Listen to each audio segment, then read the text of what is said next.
So guys video के thumbnail और title से तुम्हें पता चल गया होगा आज हम किस चीज़ की बात करेंगे। We will talk about the second JEE Mains attempt that I gave, my experience, my days and first वाला एक्सपीरियंस मैंने ऑलरेडी शेयर कर रखा है on my channel, you can check it out. But अभी तुम लोगों का सेकेंड जेई मेंस आ रहा है, so I decided to share this story and this is not a story. मैं जो भी चीज़ बताने वाला हूँ बहुत सच बताऊँगा एंड मैं इसमें कम से कम एडिटिंग रखने की कोशिश करूँगा क्योंकि ये दिन मेरे दिल के बहुत ज़्यादा करीब है। This was one of the toughest days in my life. These days जो जेई मेंस से पहले के कुछ दिन थे, these were the toughest days in my life. मेरे दिमाग में क्या चल रहा था, मेरे दिमाग में क्या प्रेशर था और क्या सारी चीज़ें थी, मेरी लाइफ में क्या था, मेरी सिचुएशंस क्या थी, सब कुछ तुम्हें बताऊंगा। I will try to keep the video as short as I can and मैं एक ही चीज़ बोलना चाहूँगा, इस दिन ने मेरी ज़िंदगी बदल दी एंड इस वीडियो से तुम्हें बहुत कुछ सीखने को मिल सकता है एंड अगर तुम्हें ये वीडियो पूरी नहीं देखनी है तो अभी छोड़कर जा सकते हो, बट आई वुड से पूरी वीडियो देखना एंड इस वीडियो में कोई टाइम वेस्ट नहीं करेंगे। So let's start. So basically बात करनी है 4 सितंबर 2020, जिस दिन मेरा जेई मेंस का सेकंड अटेम्प्ट था। बट पहले मैं तुम्हें बताना चाहूँगा कि यार उस समय पे मेरी लाइफ में क्या चल रहा था, सिचुएशंस क्या थी। अब अगर तुम्हें याद हो, जेई मेंस जिस साल था मेरा यानी कि 2020, उसी साल हमारा कोविड आया था आफ्टर माई फर्स्ट अटेम्प्ट, ठीक है। और कोविड में हम सबको पता है कि फर्स्ट वेव में कितना बुरा हाल था हम सभी के दिमाग का। घरों में रहकर हम बहुत फ्रस्ट्रेटेड, बहुत स्ट्रेसफुल हो गए थे एंड जो ख्याल दिमाग में चलते थे उस समय पे वो बहुत अजीब हुआ करते थे एंड कोई फिजिकल कांटेक्ट नहीं रहा था लोगों के साथ, सब कुछ वर्चुअल हो गया था दुनिया में। एंड जिस समय पर बहुत ज़्यादा ज़रूरी था मेरे लिए टीचर्स की गाइडेंस लेना, उस समय मैं अपने टीचर्स से सबसे ज़्यादा सेपरेट हो गया था, दूर हो गया था एंड मैं कुछ भी किसी भी चीज़ पर इतनी आसानी से फोकस नहीं कर पा रहा था। इसी टाइम में एक और बड़ी चीज़ मेरी लाइफ में होती है। My grand father, he was diagnosed with cancer in that very year and trust me, मैं अपने ग्रैंड पेरेंट्स से इतना क्लोज़ था जितना मैं अपने पेरेंट्स से भी क्लोज़ नहीं हूँ। बिकॉज़ मैं हमेशा से बचपन में उनके साथ रहा, मैं उन्हीं के साथ सोता था, मैं उन्हीं के साथ घूमने जाता था, मैं उन्हीं के साथ, वही मुझे चीज़ें दिलाते थे, खिलाते पिलाते थे। वेकेशंस तक पे मैं उनके साथ जाता था। So I was very close to him and seeing him in that condition, he also went in to depression because of all this covid thing और घर में रहने की वजह से। And then he was diagnosed with cancer and फिर उनका एक ऑपरेशन भी हुआ, सर्जरी हुई जिसमें his right foot was amputate अगर तुम्हें नहीं पता, यानी कि उनका जो पैर था वो काट दिया गया था नीचे से to remove that skin cancer part. But still some germs of cancer stayed in his body और धीरे धीरे उनकी तबीयत काफ़ी ख़राब हुई and because I was very close to him, everybody in my house, we were all engaged in serving him और doing things for him, और या फिर उनकी सेवा करने में लगे हुए थे बेसिकली, ठीक है। कि हम उनके पैर में बहुत दर्द रहता था, उनके पैरों में बहुत ज़्यादा दर्द रहता था, तो I use to spend a lot of time उनके पैर दबाने में। My dad use to wake up all night, ठीक है। वो सोते नहीं थे रात में, वो दिन में थोड़ी देर सोते थे, बट रात में वो बिल्कुल नहीं सोते थे, just to keep a check on him. And उनके पैरों में जब दर्द होता था तो पूरा दिन में 4-5 लोग दबाते ही रहते थे सारा दिन पैर उनके। तो हमारे लिए बहुत डिफ़िकल्ट डेज चल रहे थे वो। And in the same time I had to study for my JEE Mains second attempt also, क्योंकि फर्स्ट अटैम्प्ट में बहुत बुरी तरह बिगाड़ चुका था। तो और कोविड भी था। सो यू नो, एक साथ सारी चीज़ें तुम्हारे ऊपर आ जाती हैं एंड काफ़ी ज़्यादा डिफ़िकल्ट हो रहा था मेरे लिए और बहुत बुरा भी फील हो रहा था। But I kept on to my focus and मैं जब अगस्त का टाइम आया, यानी कि सितंबर में जब मेरा जेई मेंस था उससे एक महीना पहले, उस समय उनकी तबीयत और ज़्यादा फ्रैजाइल होती गई और ख़राब होती गई। He was completely bed ridden and वो हालत देखना भी बहुत डिफ़िकल्ट था। और उसी टाइम में बहुत ज़्यादा रिश्तेदार घर में आते थे बिकॉज यू नो, मतलब ऑफकोर्स जब कोई बीमार होता है, इतना ज़्यादा बीमार हो रहा होता है, तब एवरीबडी कम्स टू मीट। और उस वजह से मैं बहुत डिस्ट्रैक्टेड रहता था लोगों से मिलने में, इन सारी चीज़ों में। तो मैंने अपने जेई मेंस से एक महीने पहले या फिर कहो 15-20 दिन पहले पढ़ाई जो करी, मैं सुबह सुबह अपने दोस्त के घर चला जाता था एंड 12-13-14 घंटे बाद रात को अपने घर वापस आता था। उसी की मम्मी मुझे खाना खिलाती थी, उन लोगों को पता था घर में क्या प्रॉब्लम चल रही है। तो मैं उसके घर चला जाता था and he was also preparing for JEE, तो हम साथ में पढ़ते थे, साथ में पेपर देते थे, साथ में सारी चीज़ें कर रहे होते थे। और मैं 12-13 घंटे बाद रात को 12-1 बजे अपने घर वापस आता था एंड घर पर आकर फिर मैं सो जाता था मोस्टली। और मैं खुद भी पर्सनली ना वो अवॉइड करना चाहता था, घर में जो सिचुएशन चल रही हैं वही सब देख कर यार, बाबा को इतना दर्द में देखकर, हर चीज़ देखकर, सबको इतना परेशान देखकर, पापा बहुत परेशान रहते थे because of all the medical procedures that were going on, expenses also. So that was a very bad time of my life and at the same time I had to focus. तो focus करने के लिए मैं एक चीज़ किया करता था कि मैं 2 टाइम छत पर जाकर यार अकेले टाइम स्पेंड किया करता था। मैं रोता भी था, बहुत सारी चीज़ें करता था, वर्कआउट करता था, पर मैं अकेले टाइम स्पेंड करने की कोशिश करता था एंड उसमें अपनी फ़िज़िकल एक्टिविटी करता था जिससे कि मेरा स्ट्रेस वेंट आउट हो। और फिर इसी तरह से चीज़ें चली and around 10 days before JEE mains, my grandfather was hospitalized once again, and at that time it was a little bit, of relief कि मतलब I thought he would get better and he was getting better। मैं call करके उनसे बात करता था and उस समय पे मेरे लिए थोड़ा सा फोकस करना हल्का सा ईजी हुआ एंड मैं अपने जेई मेंस को पूरी तरह से अपने सामने रखकर, एम रखकर तैयारी कर रहा था। इस सब में मैं जेई एडवांस भूल गया था क्योंकि यार जेई मेंस फर्स्ट अटैम्प्ट में बहुत बुरी तरह बिगाड़ चुका था एंड मेरा ये था कि यार एटलीस्ट जेई मेंस तो अच्छा करना पड़ेगा क्योंकि एडवांस तो एक ही बार होता है और वो अच्छा हो या ना हो तुम नहीं बता सकते, तो फिर मेंस पे बहुत फोकस करना पड़ता। तो मेंस पे अच्छे से फोकस करा, एनालाइज करा, सब सारी चीज़ें करी, पेपर्स को मॉक टेस्ट दिए, हर चीज़ करी। अब बात कर लेते हैं जेई मेंस से एक दिन पहले की। तो यार देखो, ये जो 2020 का साल था ना मेरे लिए थोड़ा स्ट्रेसफुल था और इसमें मेरे को एक आदत और बन गई थी। जब भी मेरा कोई एग्ज़ाम होता था ना अगले दिन या फिर कोई बहुत इंपॉर्टेंट डे होता था, मुझे एक रात पहले बिल्कुल नींद नहीं आती थी। ये सिलसिला शुरू हुआ मेरे केमिस्ट्री के सीबीएसई बोर्ड के 12th के एग्ज़ाम से एंड उस रात मैं पूरी रात नहीं सोया था। मैं रो रहा था कि यार मेरे को नींद क्यों नहीं आ रही है, मेरा बोर्ड का एग्ज़ाम है सुबह, वो बिगड़ जाएगा। तो स्ट्रेस की वजह से, एंग्जाइटी की वजह से, मुझे एंग्जाइटी की प्रॉब्लम है एंड दैट्स ट्रू। तो उस वजह से मुझे नींद नहीं आती थी एंड अब ये हर पेपर में हो रहा था एंड जेई मेंस के सेकंड अटेम्प्ट से पहले, एक रात पहले, पहले तो एक दिन पहले मैं अपने बाबा के पास था। उनकी तबीयत बहुत ज़्यादा ख़राब थी, मैं नहीं बता सकता क्या हाल होता है, समझो जो आखिरी समय चल रहा होता है। बट सब मुझे यही सांत्वना दे रहे थे कि अभी कुछ दिन हैं बाबा, तू परेशान मत हो, तू पेपर दे के अच्छे से, ठीक है। तो मुझे याद है एक दिन पहले शाम को ना उन्होंने मुझे अपने पास बुलाकर बोला कि ऐसे सर पर हाथ रख के बोला कि तू सो जा जाकर और पेपर दे अच्छे से। शाम के टाइम वो कह रहे हैं सो जा, और मेरे सर पे हाथ भी रखा था और मेरे पेपर के लिए ही वॉज कॉन्शियस, ऑल्दो इतनी बुरी हालत थी उन्हें कि बट उनको पता था कि मेरा पेपर है। अब अगले दिन, अब उस रात मुझे नींद बिल्कुल नहीं आई। जिस दिन अगले दिन मेरा पेपर दोपहर में था, ठीक है, दोपहर की शिफ्ट थी, तो मुझे नींद बिल्कुल नहीं आई।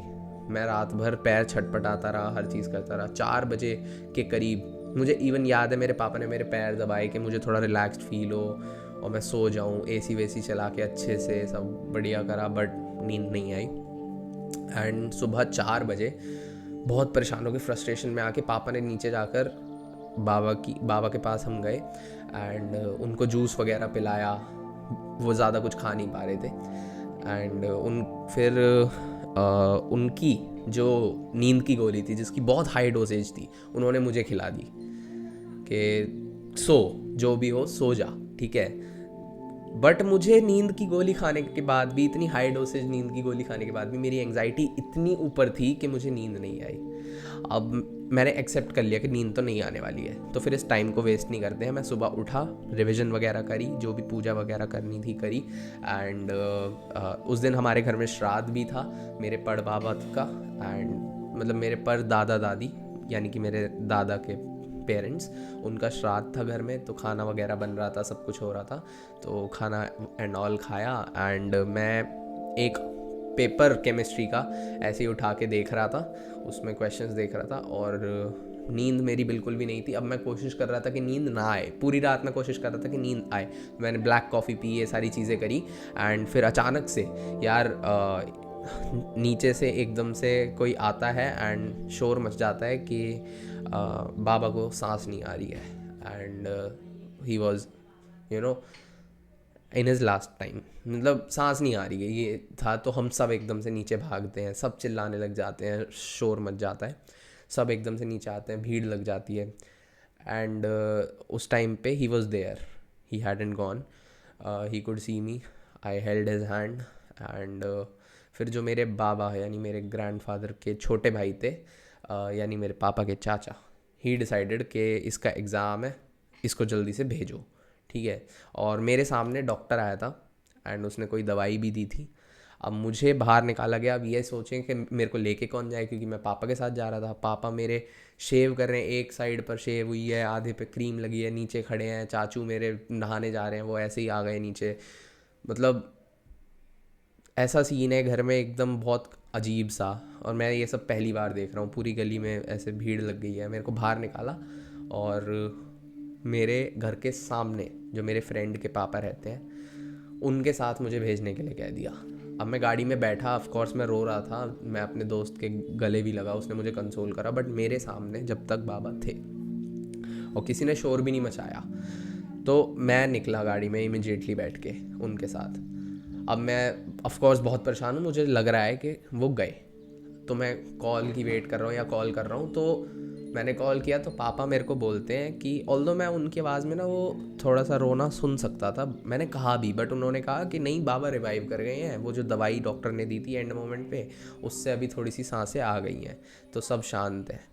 तो मेरे को वो बात पता नहीं क्यों मेरे मन में होप थी, इस वजह से होप में ना, मतलब डूबते को मतलब तिनके का सहारा भी बहुत होता है। तो वो ना मतलब होप दे दी उस चीज़ ने मुझे। और जो इनफैक्ट मेरे फ्रेंड के पापा मेरे साथ गए थे, he was a very positive man and he knows how to deal with people. मतलब seriously it's an art to deal with people and he dealt so well with me कि उन्होंने मुझे समझा दिया कि बाबा हैं और कुछ नहीं हुआ है, जो होगा वो बाद में होगा, तू पेपर अच्छे से दे के आ। तो मैं मन से काफ़ी शांत हो गया। एंड पेपर में जाते वक्त भी जब हम वहाँ पहुँचे सेंटर पे, तो पापा के एक और फ्रेंड आए, मेरे लिए फ्रूट्स वगैरह लेकर आए थे, चॉकलेट लाए। मैंने बहुत बहुत बहुत बार कोशिश करी जानने की कि कुछ हुआ तो नहीं है, कुछ हुआ तो नहीं है, कुछ हुआ तो नहीं है।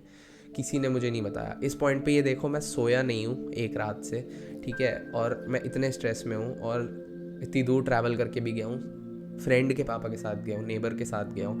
एंड मेरे घर में ये सीन चल रहा है कि मेरी आंखों के आगे मेरे बाबा जा रहे हैं, मुझे जाते दिख रहे हैं, पर मुझे ये झूठ बताया गया। एंड मुझे उस बात का दुख भी नहीं है कि मुझसे झूठ बोला, क्योंकि नहीं बोला होता तो मैं टूट जाता शायद। पर वो होप मुझे जो दी ना, मैं गया पेपर में, ठीक है। पेपर मैं करने बैठा, मैंने देखा, मैं बहुत शांत मन से, क्योंकि मैं कोशिश कर रहा था कि अब जो पेपर से पहले का आधा एक घंटा होता है जिसमें बैठना होता है, मैं कोशिश कर रहा था अब कोई थॉट ना आए मेरे दिमाग में। तो मैं इधर उधर लोगों से बातें करना शुरू कर दिया ज़बरदस्ती। एंड पेपर देने बैठा, पेपर देखा तो पेपर अच्छा हो रहा था, ठीक है, ये मुझे पता था। केमिस्ट्री जैसी भी हुई हो, फिज़िक्स मैथ बहुत अच्छा हो रहा था, फिज़िक्स मैथ्स अच्छे से करा। पेपर से बाहर निकलते ही मेरा सबसे पहला, मैं भगते हुए गया उनके पास और मैंने कहा आप जल्दी घर चलो, मुझे नहीं पता। मैंने पूछा कुछ आई खबर, कुछ आई, कुछ हुआ क्या? तो उन्होंने बोला नहीं सब ठीक है घर पर, और सब वापस चले गए हैं एंड ही इज़ नॉर्मल, मतलब उनकी सांसें चल रही हैं। और वापस जाते हुए वो मुझे घर नहीं ले जा रहे हैं, वो और जो मेरे पापा के फ्रेंड आए उनको मैं चाचू बोलता हूँ, तो वो लोग मुझे बाहर खाना खिलाने ले जा रहे हैं। तो मुझे बहुत रिलैक्स्ड फील हुआ कि शायद हाँ सब कुछ नॉर्मल है, ठीक है। तो खाना वगैरह खाया मैंने, और ऑल्दो वो लोग मेरे साथ इतनी देर नहीं बैठे, वो बाहर जाकर बात कर रहे थे कुछ, बट मुझे लगा शायद उनकी अपनी कुछ बातें होंगी। फिर मैं वापस घर के लिए बैठा उनके साथ गाड़ी में। घर जाते हुए वापस वो मुझे बहुत सारी चीज़ें समझा रहे हैं, कह रहे हैं कि बाबा अभी तो हैं, बट देखो मोह मत पालो इंसान से, जो कि बिल्कुल ठीक बात है। और जाना है उनको, वो लिखा है, मैं भी एक्सेप्ट कर चुका। मेरे दिमाग में ये चल रहा है यार आज का दिन तो निकल गया, बट अब बाबा चले जाएंगे, बुरा लगेगा, और वो सारे फाइनल राइट्स देखना, ये सारी चीज़ें देखना। और इस सब में देखो 4 सितंबर को ये सब हो रहा है, 5 सितंबर को मेरा बर्थडे भी था, ठीक है। मैं बिल्कुल भूल चुका था कि मेरा बर्थडे है, कुछ मुझे याद नहीं था, सच बोल रहा हूँ। एंड 4 सितंबर को ये सब हुआ, मतलब हो रहा है। अब हम घर पहुंचते हैं तो गाड़ी वो अपने घर में खड़ी करते हैं, मैं एकदम से निकल के, मतलब उनके घर में मेरे जो बच्चे दोस्त हैं, मैंने उनसे पूछा यार मेरे घर पे कुछ हुआ तो नहीं? तो सब कह रहे हैं हाँ सब ठीक है, सब ठीक है, सब ठीक है। एकदम से मैं अपने घर की तरफ भागा तो मैंने देखा यार नीचे हॉल जो है उसमें बहुत सारे लोग बैठे हैं, ठीक है। अब मेरे को लगा तबीयत ख़राब है, सुबह आए थे इसलिए बैठे होंगे। अंदर की तरफ मैं भागते हुए गया एकदम से। अंदर देखा हॉल में जिस बेड पे बाबा होते थे, ही वॉज नॉट देयर। तो मेरे रोंगटे खड़े हो गए, मैं रोने लग गया बुरी तरह से एंड काफ़ी बुरी हालत मेरी हो गई। एंड फिर मुझे अपने आप को संभालना थोड़ा डिफ़िकल्ट था। मेरी लाइफ में उस वक्त पे 2 ही चीज़ें थी जिनकी मुझे बहुत टेंशन थी या स्ट्रेस थी। वो था पहला जेई मेंस और दूसरा बाबा की health. Although I was happy के he was out of his pain, क्योंकि जो पेन वो झेल रहे थे वो हमसे नहीं देखा जा रहा था। रोज़ शरीर में कुछ सर्जरीज होना, दवाइयाँ जाना, ये सब होना हमसे नहीं देखा जा रहा था। And he was finally out of his pain, he found relief. But मुझे घर जाकर ही पता चला कि ही वॉज नॉट देयर। पूरा दिन मैं इस होप में था कि हाँ ही इज़ देयर। तो तुम देख सकते हो कि एक झूठ ने सॉर्ट ऑफ मेरी ज़िंदगी भी बचा ली। अगर वो दिन भी मेरा ख़राब हुआ होता ना जेई मेंस का, मुझे ड्रॉप लेना पड़ता, शायद मेरी ज़िंदगी कुछ और होती। पर कुछ चीज़ें जो मैंने सीखी ना उस दिन से, नंबर 1 कि अब मुझे पता था कि मैं किस प्रेशर में भी परफॉर्म कर सकता हूँ। हम मोस्टली दिक्कतें देखकर, प्रेशर देखकर, स्ट्रेस देखकर टूट जाते हैं लाइफ में, जल्दी गिव अप कर देते हैं। मुझे पता था कि मेरा थ्रेशोल्ड बढ़ गया है और मैं even life and death moments पर भी परफॉर्म कर सकता हूँ। दूसरी चीज़, एक झूठ जिससे किसी का नुकसान बच सकता है, किसी की ज़िंदगी बच सकती है, किसी भी तरह का फ़ायदा हो सकता है ना, वो झूठ बेहतर है सच से, ठीक है। हमेशा सच बोलने की भी ज़रूरत नहीं होती है अनटिल अनलेस तुम किसी का बुरा कर रहे हो। झूठ से अपने पेरेंट्स का बुरा कर रहे हो, किसी अपने फ्रेंड का बुरा कर रहे हो, बुरा चाह रहे हो, तुमने कुछ गलत किया है और फिर तुम उनको बता रहे हो ना, मतलब एक तो ऑनेस्टी वाली बात होती है और एक होती है कि उनका भरोसा रखने वाली बात। अगर कोई तुमसे सामने से पूछे कि यार तू, अब ये बात है, अगर मैं तुमसे पूछूं यार क्या तुम जेई मेंस की अच्छे से तैयारी कर रहे थे, क्या तुमने प्रीवियस ईयर क्वेश्चन करे थे, ये सारी चीज़ें, और तुम झूठ बोलो कि हाँ करे थे और फिर बाद में बोलोगे यार मेरे तो रिजल्ट नहीं आया, तो वो अपने आप से झूठ बोलने वाली बात हो गई, ठीक है। पर यहाँ पर ये इम्पॉर्टेंट था झूठ जो मुझसे बोला गया सबने। फाइनल राइट्स अपने ग्रैंडफादर के मैंने नहीं देखे एंड तो सारी चीज़ें ठीक है, जो भी हुआ। मैं तो ये कह रहा हूँ, पिछले दिनों में उनकी तबीयत इतनी ख़राब थी, he carried on and delayed his final time just for the sake of my exam. I just think like that कि मेरे पेपर की वजह से वो इतने दिन से रुके हुए थे, वरना वो अपना शरीर छोड़ चुके होते पहले ही। एंड मेरे सामने उन्होंने कुछ नहीं होने दिया। ऑल्दो सब मुझे ये कहते हैं कि जब तू निकला था जैसे ही घर से 10 सेकंड बाद भी नहीं, मतलब 10 सेकंड के अंदर अंदर बाबा चले गए होंगे। तो बहुत सारी चीज़ें सीखने को मिलती हैं एंड इस स्टोरी को बताने का पर्पज़ एक ही था तुम लोगों को कि बहुत सारी प्रॉब्लम्स आती हैं, ठीक है। तुम सिर्फ एक्सक्यूज़ देते रह जाते हो। मोस्टली ना हम सब सिर्फ एक्सक्यूज़ देते रह जाते हैं। जब मैंने रिसेंटली अभी एक वीडियो डाली थी कि सेकंड अटैम्प्ट में किस तरह से तुम इम्प्रूव कर सकते हो, यार आई नो कि मेरे फर्स्ट अटैम्प्ट और सेकंड अटैम्प्ट में बहुत डिफरेंस था, 6-7 महीने का डिफरेंस था, तुम्हारे में सिर्फ 1 महीने का गैप था। आधे से ज़्यादा जनता लगी पड़ी है कि भाई तेरे में तो इतना था, हमारे में इतना है। मैंने कब कहा कि मेरी तरह से करो? मैंने तो तुम्हें वो चीज़ें बताई ना जो तुम रिमेनिंग 20 दिन में कर सकते हो। अगर मैं तुम्हें वो सब बताने लगूँ जो मैंने 6-7 महीने में करा, तब तो तुम क्या ही कर पाओगे। मैंने वही चीज़ें बताई ना। तो देखो, जिसको परफॉर्म करना है ना वो प्रेशर में भी करेगा, जिसको गिव अप करना है उसको सारी चीज़ें ला के दे दोगे, सब कुछ आगे, वो यूं ही करता है यार ये बहुत मुश्किल है, मैं नहीं कर सकता, ठीक है। तो बस पॉइंट इतना सा था इस वीडियो का। एंड अगर तुम्हें लगा हो कि इस स्टोरी से, इस पूरे एक्सपीरियंस से तुमने क्या सीखा, वो ज़रूर कमेंट डाउन करके जाना and I would definitely love to no.